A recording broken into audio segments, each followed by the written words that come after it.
ఓం నమః శివాయ. ఓం నమః శివాయ. నకార్తిక సమో మాసో నకృతేన సమం యుగం నవేద సదృశం శాస్త్రం నతీర్థం గంగయా సమం.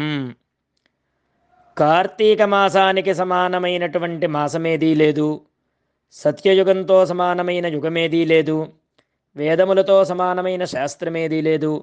గంగా నది వంటి ఇతర నది లేదు అని ఈ శ్లోకం యొక్క అర్థం. అదేవిధంగా మనము పరమ పవిత్రమైనటువంటి కార్తీక మాసంలో ఉన్నాము. ఆ కార్తీక మాసం యొక్క వైశిష్ట్యాన్ని తెలిపే కార్తీక పురాణము తెలుసుకునే ప్రయత్నాన్ని చేద్దాం. ఓం నమః శివాయ. ఓం నమో నారాయణాయ. కార్తీక పురాణం 22వ అధ్యాయం. పురంజయుడు కార్తీక పౌర్ణమి వ్రతమాచరించుట. అత్రి మహాముని తిరిగి అగస్త్యుడికి ఇలా చెబుతున్నాడు. పురంజయుడు వశిష్ఠుల వారు చెప్పిన ప్రకారం కార్తీక పౌర్ణమి రోజు శుచియై దేవాలయానికి వెళ్ళి శ్రీమన్నారాయణుడిని షోడశోపచారాలతో పూజించాడు. శ్రీహరిని గానం చేశాడు. సాష్టాంగ నమస్కారం చేసి సూర్యోదయమైన వెంటనే నదికి పోయి తిరిగి స్నానం ఆచరించి తన ఇంటికి వెళ్ళాడు. ఆ సమయంలో విష్ణుభక్తుడైన ఒక వృద్ధ బ్రాహ్మణుడు మెడ నిండా తులసిమాలలు ధరించి పురంజయుడి వద్దకు వచ్చి, ఓ రాజా, విచారించకు. నువ్వు వెంటనే చెల్లాచెదరై ఉన్న నీ సైన్యాన్ని తీసుకుని యుద్ధ సన్నద్ధుడివై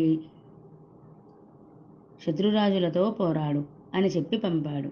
దెబ్బతిని క్రోధంతో ఉన్న పురంజయుడి సైన్యం రెట్టింపు బలాన్ని ప్రయోగిస్తూ పోరాడసాగింది. పురంజయుడు అతని సైన్యం ధాటికి శత్రురాజులు నిలవలేకపోయారు. అంతేకాకుండా శ్రీమన్నారాయణుడు పురంజయుడి విజయానికి అన్ని విధాలా సహాయపడ్డాడు. ఓటమి పాలైన కాంభోజాది భూపాలురు పురంజయ రక్షింపుము రక్షింపుము అని కేకలు వేస్తూ కాలికి బుద్ధి చెప్పారు. పురంజయుడు విజయలక్ష్మితో కలిసి తిరిగి తన రాజ్యానికి వెళ్ళాడు. శ్రీహరిని నమ్మిన వారికి ఓటమి ఉండదనే విషయాన్ని పురంజయుడి వృత్తాంతం నిరూపించింది.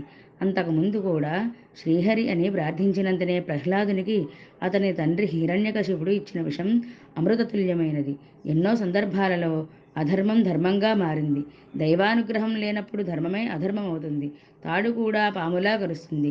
కార్తీక మాసమంతా నదీ స్నానం చేసి దేవాలయంలో జ్యోతులను వెలిగించి దీపారాధన చేసినట్లయితే సర్వ విపత్తులు తొలగిపోతాయి, సకల సౌకర్యాలు సుఖాలు సమకూరుతాయని అగస్త్యుల వారికి అత్రి మహర్షి వివరించారు.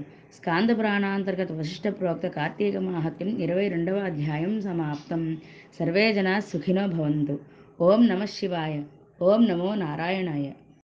అందరము కూడా భక్తిగా కార్తీక పురాణాన్ని విందాం. కార్తీక దామోదరుని అనుగ్రహాన్ని పొందుదాం. శుభం భూయాత్. ఓం నమః శివాయ.